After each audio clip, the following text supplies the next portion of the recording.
Bienvenidos a Forbes Review, un espacio de Spain Media Radio que pretende ser una ventana abierta a la actualidad económica.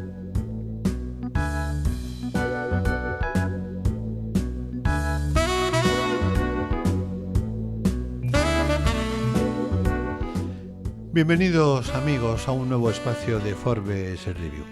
Hoy hablaremos de un tema de gran trascendencia social, las pensiones y su financiación.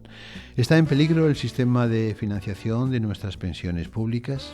¿Es viable el modelo actual?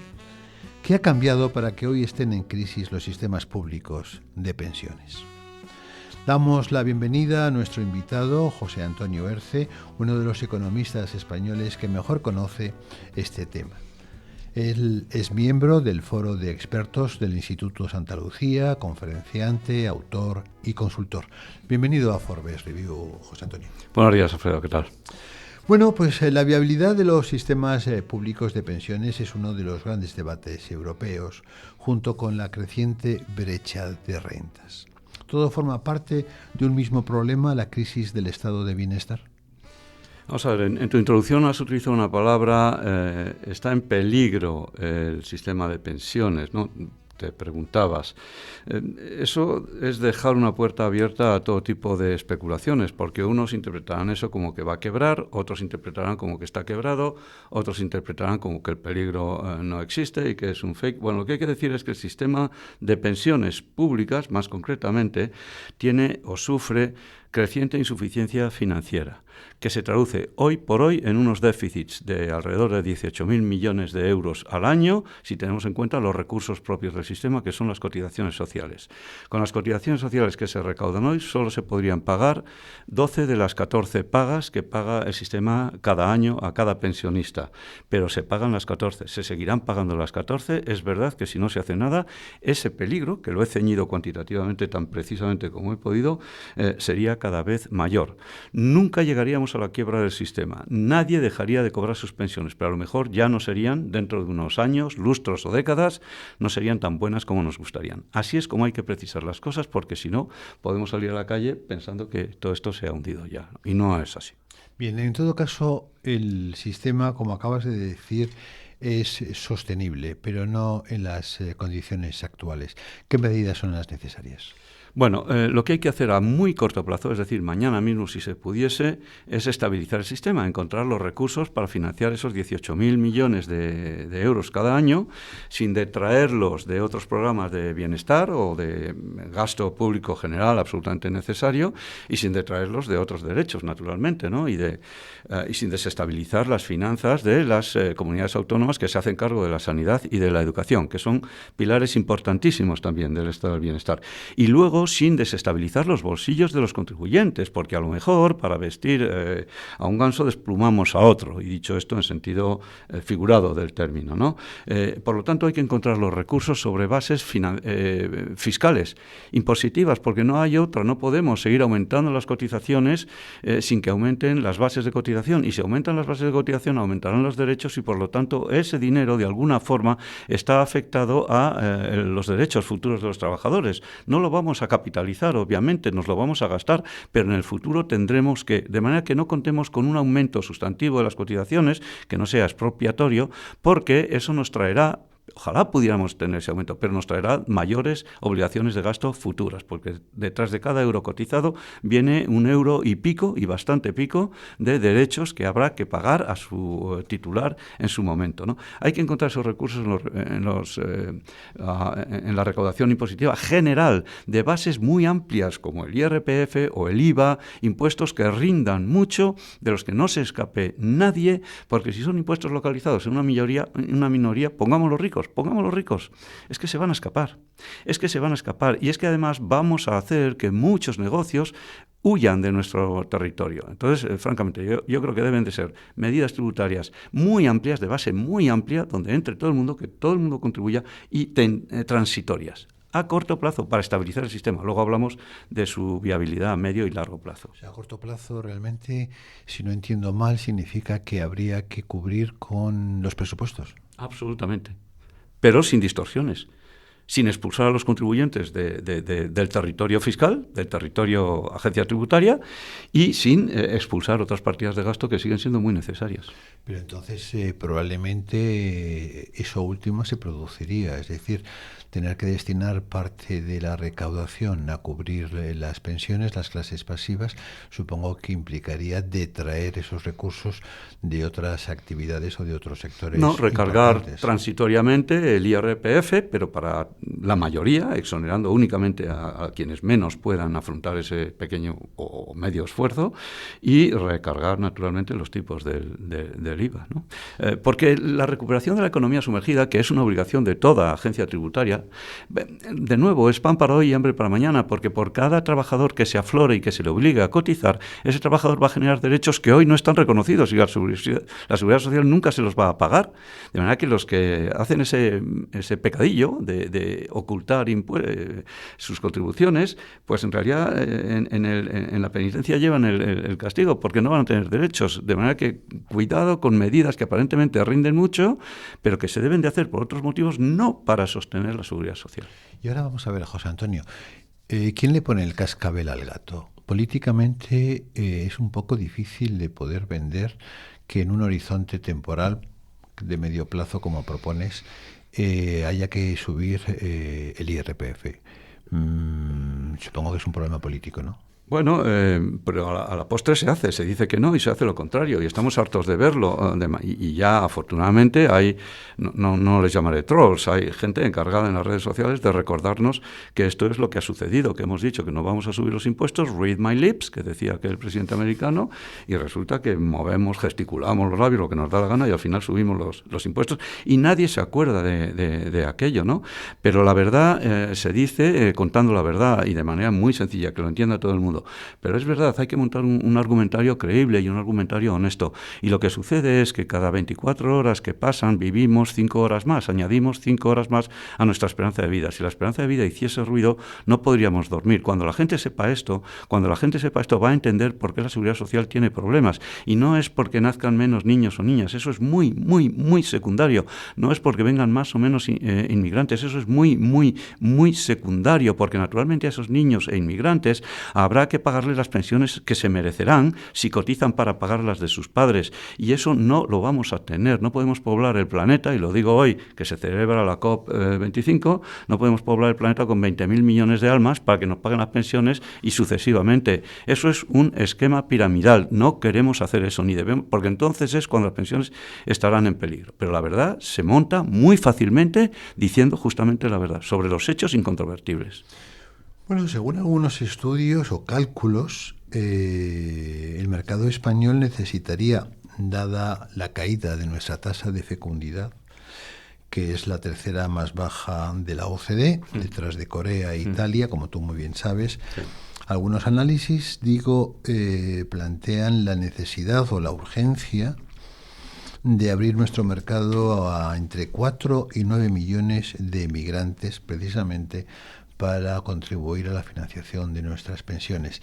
Entiendo, después de oírte, claro, que eso es absolutamente contraproducente. Vamos a ver, eso nos trae pan hoy, porque esas cotizaciones pasan inmediatamente al circuito y se gastan en las pensiones corrientes, pudiendo pagar esas 2 pagas adicionales o extras que si no podríamos pagar, salvo que nos endeudásemos, como estamos haciendo, pero luego estos inmigrantes faltaría más, porque España tiene acuerdos bilaterales de seguridad social firmados con casi todos los países del mundo, y eso hay que honorarlo, y cuando esos inmigrantes se jubilen ya incluso en sus territorios de origen habrá que pagarles las pensiones. Faltaría más. España no va a dejar de hacer eso. Entonces, ¿qué queremos? Hacer eso. Si necesitamos inmigrantes porque nuestro aparato productivo los necesita, admitámoslos selectivamente como queramos, hagamos una buena política de inmigración, si es posible europea, y si no por nuestra cuenta, hagámosla, pero no pensemos que eso va a resolver el problema de las pensiones. No, lo va a resolver. ¿Sabe dónde están esos 4 millones de trabajadores que necesitamos? En las 5 horas que vivimos de más cada 24 horas. Si una parte de esas 5 horas las dedicásemos a trabajar en vez de todas a la jubilación a los 65, todo o nada, tirando el tiempo que ganamos por la borda, eso sí, de un crucero, entonces tendríamos los inmigrantes y los niños que no tenemos o que necesitamos. Tendríamos los brazos para trabajar que necesitáramos. Pero eso hay que volver la mirada al negociado del mercado de trabajo y al negociado sobre todo de la educación y la formación. Tenemos, fíjense, nuestra educación no es buena y PISA lo atestigua. Cada año y cada año peor. Si nuestro sistema sanitario, que es uno de los mejores del mundo, fuese tan malo, y no me lo tomen al pie de la letra, exagero, fuese tan malo como el sistema educativo, ¿saben dónde estaríamos todos? Sí, lo que piensan, ustedes y los escuchantes. Bueno, entonces la única solución que cabe es alargar la edad de nuestra edad útil, nuestra vida laboral. Hay muchos recursos. Vamos a ver, hoy montamos las pensiones sobre los flujos de renta, mejor dicho, los flujos de salarios, ¿vale? A base de cotizaciones. Podemos montar las pensiones sobre los flujos de gasto, sobre el consumo, por ejemplo. Amazon puede montar una aplicación en la que por cada compra una porción, sobre todo si hay descuentos, va a una cuenta individual de complemento de pensión. Le aseguro que esa cuenta podría ser muy importante.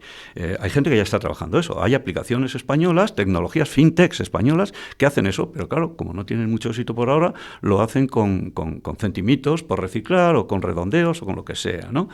Este es un segundo elemento dentro de las pensiones causadas sobre flujos de salarios o flujos de consumo. Tenemos un segundo canal, que son los activos. Podemos comprarnos pensiones complementarias con activos financieros, pero sobre todo con el único activo digno de tal nombre que hay en España, que son los ladrillos. En España tenemos 4 veces el PIB en ladrillos. Un país que tiene 4 veces el PIB en ladrillos no tiene por qué tener problemas de pensiones, ni públicas, ni privadas, ni de ningún tipo. Holanda tiene activos previsionales por valor de 160-180% del PIB y no tiene ningún problema de pensiones porque a partir de esos activos capitalizados destinados a las pensiones complementarias obtienen 70 puntos de su último salario, solo con la pensión de empresa. La Seguridad Social holandesa ¿sabe cuántos puntos les da de su último salario? 30. Y queremos parecernos a Holanda. Aquí damos el 80% y nada más, porque no hay nada más, pero hay 4 veces el PIB en ladrillo. Tercer canal, el tiempo. Lo acabas de mencionar. Trabajar más, demoler esa horrible y discriminatoria barrera de los 65 años, que más que en las leyes, que también está en nuestras cabezas. Espero que los millennials tengan la cabeza mejor amueblada y no piensen en esa tontería de jubilarse a los 65 años, porque van a vivir más de 100 y por lo tanto va a ser imposible que se jubilen a los 65. Hay mucha gente, y luego está el cuarto canal, el tercero es el tiempo, y el cuarto es muy sencillo, never retire, no te jubiles nunca. Ya hay gente que no quiere jubilarse nunca. No, voluntario, cuidadín, que diría el otro, voluntario. Cada vez hay más gente. Es verdad que mucha gente quiere jubilarse porque odia su trabajo, odia a su jefe, odia a sus subordinados, odia a sus compañeros, lo odia todo. Se ha equivocado, ha hecho la mala elección educativa, formativa o de elección de empresa, de trabajo o de ambiente. Y vale, pues muy bien, para eso está la edad de jubilación, para que se jubile, ¿no? Que de hecho está aumentando ligeramente. Pero hay cada vez más gente que no quiere jubilarse. A lo mejor es porque no les gusta volver a casa y vérselas a solas con su compañero o compañera. No lo sé, pero cada vez hay más gente que no quiere jubilarse. Hay un movimiento en Estados Unidos que se llama FIRE, Financial Independence Retire Early. Invito a todos los oyentes a que lo googleen. Es divertidísimo. No es que se quieran jubilar a los 38. Algunos lo consiguen, pero siguen trabajando. Lo que no quieren es trabajar nunca como sus padres. Lo cierto es que hay impedimentos legales potentes para precisamente el jubilado que quiera seguir trabajando después de jubilación. Bueno, hay una figura extraordinaria que es la jubilación activa. Es una figura normativa, existe, está normativizada. La Seguridad Social empieza tímidamente a recomendarla, cuando es lo mejor que se ha inventado jamás. Muchísimos países te permiten jubilarte, retirar tu pensión al 100% y seguir trabajando, compatibilizando eso con todo lo que puedas ganar, el tiempo que quieras dedicar, ¿vale? Eso en España estaba prohibido hasta 2013, cuando se introdujo un Real Decreto Ley que permitió la jubilación activa, pero renunciando a la mitad de la pensión. Aún así, compensa, a mucha gente le compensa. Cada año se jubilan 6.000 personas por esta figura. 7.000, mejor dicho, 7.000. Eso no es nada, es ridículo. 6.000 de esos 7.000 son autónomos. Y la pregunta es ¿por qué? ¿Por qué solo 1.000 son trabajadores por cuenta ajena? Y la respuesta es muy sencilla, porque en sus empresas no encuentran ningún acompañamiento que les facilite esa decisión. Ninguno, por muy buenas razones, porque un pájaro cargado de trienios es cada vez más caro. Pero si ya está jubilado, puede renunciar, debería renunciar a sus trienios y a una eventual indemnización por despido. Antes no, después sí, porque ya está jubilado y, si es posible, cobrando el 100% de su pensión, como en cualquier país avanzado digno de tal nombre. Esto sucede en el Reino Unido, sucede en Estados Unidos y sucede en muchos otros países europeos.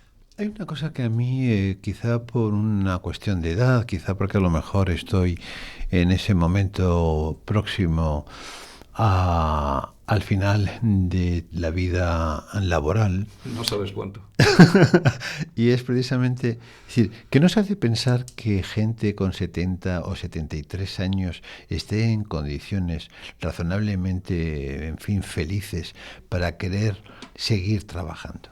Muchas personas hoy lo están. Yo tengo 68 y estoy acogido a la jubilación activa. Si me hubiesen prejubilado, no ha sido mi caso, esa horrible figura que además mucha gente se cree que de nuevo es una norma de la seguridad social. No, la prejubilación no existe en los tratados, no es una figura normativa y todo el mundo, muchos se creen que están prejubilados sin estarlo. O sea que también ahí tenemos un problema de definición importante y de cultura financiera o pensional, ¿no? Bueno, pues no es verdad. Cada vez hay más gente de esas edades y más avanzadas que no quieren jubilarse y que pueden no jubilarse porque o bien la ley o bien otros recursos que se las ingenian se lo permiten. Pero claro, desgraciadamente ahora ya tenemos la jubilación forzosa de nuevo restablecida en nuestro ordenamiento jurídico desde finales del 18. Esto es una aberración, francamente. Pero ¿por qué va a haber cada vez más gente? ¿Por qué digo esto con confianza? Pues porque creo que nos vamos a apalancar en los robots, en la inteligencia artificial. El problema no es que haya muchos robots, es que hay pocos y no podemos apalancarnos lo suficiente para hacer tareas más nobles, tareas mejor remuneradas, más agradables, y no estamos yendo por ahí, ya vamos mal en ese camino. Creemos que los robots nos van a quitar el trabajo. Desde luego, el futuro del trabajo es malo, muy malo, pero el trabajo del futuro es muy bueno y no lo estamos sabiendo preparar. Ahí tenemos la contradicción. Volviendo a lo que es el mercado español y la legislación, la reforma de 2013 establecía un factor de sostenibilidad precisamente para moderar el gasto en pensiones. Esto se ha suspendido, este factor se ha suspendido y ahora nos encontramos con que de alguna manera todo sigue previo a la reforma. Revalorizaciones con arreglo al IPC, sin factores de sostenibilidad. ¿Estamos cargando una bomba de relojería? Sin duda, cada día que pasa. Vamos a ver, el factor de sostenibilidad no está suspendido, está retardado. ¿Vale? Se paró su entrada en vigor este año 2019 y se ha retardado a unos años más atrás. El factor de sostenibilidad no era tan doloroso los primeros años. Mucha gente se jubiló, incluso ya están jubiladas por temor al FS, al factor de sostenibilidad. Se equivocaron tremendamente, sobre todo aquellos que sufrieron una penalización mucho mayor de lo que el FS les iba a causar un año o 2 años más tarde. Ahí se han equivocado y estuvieron mal aconsejados, para empezar por el propio sistema, que no sé si sabía lo que estaba pasando. Pero lo que se ha suspendido es el IRP, el índice de revalorización de las pensiones, que eso hacía mucho daño. Era la única forma de estabilizar el sistema, especialmente si había inflación, que es el peor de los impuestos, el más obsceno, el más sucio, el más inesperable, el más sorpresivo. Y efectivamente, cuando la gente se dio cuenta de que había inflación y de que perdía poder adquisitivo, salieron a las calles. Antes no.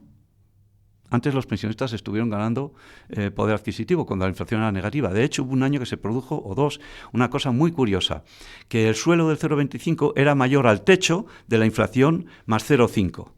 Eso de que un suelo sea mayor que un techo solo sucede en física cuántica, en el mundo subatómico.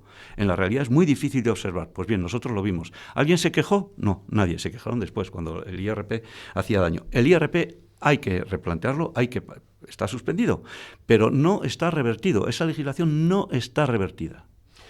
¿Ve usted voluntad política para hacer una reforma como la que es necesaria para garantizar, su viabilidad? No, claro que no veo. Ahí veo voluntad para hacer algo instantáneamente, ordeñando, permítame esta expresión, el sistema fiscal, sacando quizá de donde no se debe de sacar lo que se necesita, no como he sugerido yo antes, modestamente, y eso sí, eso habrá voluntad y seguramente que lo hacen, pero probablemente causará algunas heridas en el tejido productivo y en el proceso general de asignación de recursos en nuestra economía. No será inocuo como no lo ha sido la subida del salario mínimo. Eso no nos engañemos, ¿no? Entonces, para el resto, para reformas estructurales, no hay ninguna voluntad. Yo me pregunto dónde está esa voluntad. Entonces, ¿qué prevé? Que se pueda producir una situación de que se dispare el gasto público, de que los mercados financieros nos penalicen, de que Bruselas actúe correctivamente para que se tomen las medidas necesarias. Bueno, yo preveo que si se hace unas medidas urgentes para estabilizar el sistema y se va sensatamente por un camino parecido al que yo he dicho, nos aplaudirán. Pero si no se hace nada más, inmediatamente nos llamarán de Bruselas. Y desde luego los mercados nos van a subir la prima de riesgo, sobre todo si se derogan ya formalmente las reformas de 2013 sin alternativas mejores. Ahí nuestra prima de riesgo puede subir, no diré lo que no está escrito porque eso no está escrito y no tengo la bola de cristal, pero desde luego, yo qué sé, 200 puntos básicos o más, cuando se den cuenta plenamente de que no estamos haciendo lo que tenemos. Pues la deuda de seguridad social acabará el año 2020 por encima de los 60 o 70 mil millones de euros y va a seguir creciendo. Si no hacemos tal. Vamos a ver, podemos pararla y podemos revertir esa deuda si encontramos recursos adicionales sin destrozar las bases productivas ni asignativas de la economía, sin pisotear otros derechos sociales. Pero como no hagamos nada más, si no hay visos de reformas estructurales que hay que adoptar ya mismo para contener una deuda que puede ser mucho mayor, entonces eso se va a descontar. ¿De cuánto tiempo disponemos, si es que disponemos de tiempo? Bueno, es que esto mismo lo estábamos diciendo hace 10 y hace 20 años. Yo recuerdo haber empezado a trabajar en esto en el año 85. En el año 85, y ya lo decían los organismos internacionales, ¿qué ha pasado mientras tanto? Bueno, pues que hemos ido trampeando, hemos pasado todos los recursos que antes iban a financiar la sanidad, los hemos pasado a financiar las pensiones, y ahora la sanidad la financiamos ya desde hace muchos años con recursos generales, pero es que la sanidad nos espera también, ¿no? Bueno, entre los jóvenes existe la creencia de que no van a quedar recursos para percibir una pensión. Entendemos que es quizá excesivamente pesimista, pero ¿está justificada la percepción que tienen?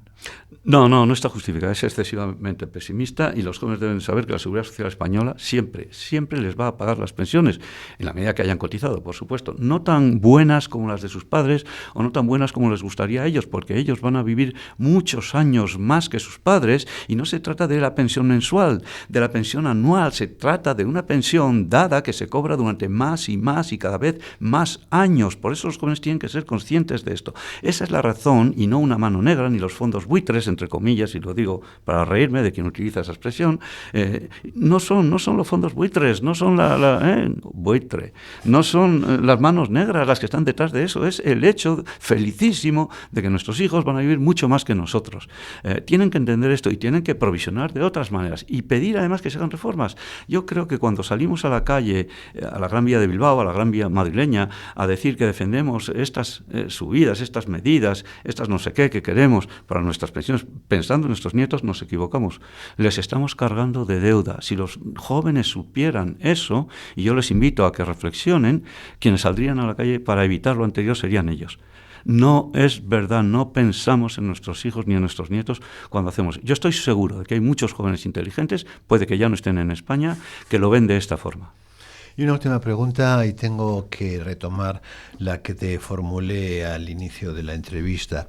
De alguna manera, las dificultades del sistema público de pensiones es un reflejo de esa crisis del estado de bienestar de las economías avanzadas.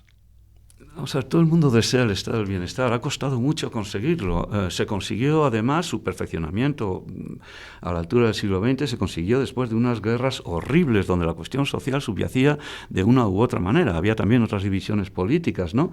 Pero de unos sufrimientos horribles. Aquella generación entendió perfectamente el problema, estableció el consenso de posguerra, la socialdemocracia, la democracia cristiana, con un sacrificio enorme respecto a sus postulados ideológicos, lograron estabilizar y hacer prosperar al continente y al mundo durante medio siglo. ¿Qué pasa? ¿Que nos hemos olvidado de aquel legado? Parece que sí. ¿Qué joven sabe hoy eso? Incluso de mi generación. ¿Cuántos de mi generación nos hemos preocupado de pasar ese testigo habiéndolo entendido bien? El estado del bienestar no se va a diluir si recuperamos aquellos espíritus, si recuperamos, por ejemplo, el espíritu de la transición, que hay quien la niega. Pero es que Enrique Fuentes Quintana hizo una reforma fiscal que luego posibilitó los pactos de la Moncloa, y que luego permitió que don Felipe González en su primera legislatura hiciera una gran reforma para universalizar el estado del bienestar. ¿Nos hemos olvidado de eso? ¿Eso no era la transición? Quienes lo niegan se están negando a sí mismos. Y yo creo que hemos perdido ese pegamento y tenemos que recuperarlo, y hay que invertir en tiempo y en esfuerzo todas las generaciones. Lo que pasa es que eso no solo sucede en España, es que está sucediendo en casi todos los países. Claro, es que los tiempos no son líquidos. Los tiempos son pastosos, pastosos. Los que quieren hacer algo se encuentran pegados de pies y manos a una realidad espesa que impide que prospere la verdad. Los tiempos son pastosos y cuánticos. Ahora mismo sucede una cosa y su contraria y todos están contentos. Un idiota dice una tontería y los demás aplaudimos. Esto es aberrante. Hay que preguntarse por qué hemos llegado a esto y pararlo como sea. Con la inteligencia artificial. Claro, sí, sería muy buena idea.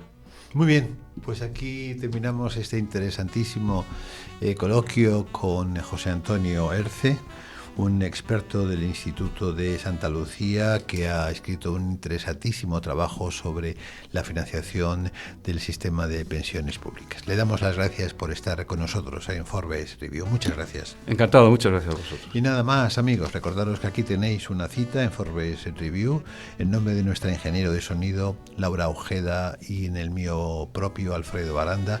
Agradeceros vuestra atención y recordaros que os esperamos aquí la próxima semana. Hasta entonces, muchas gracias.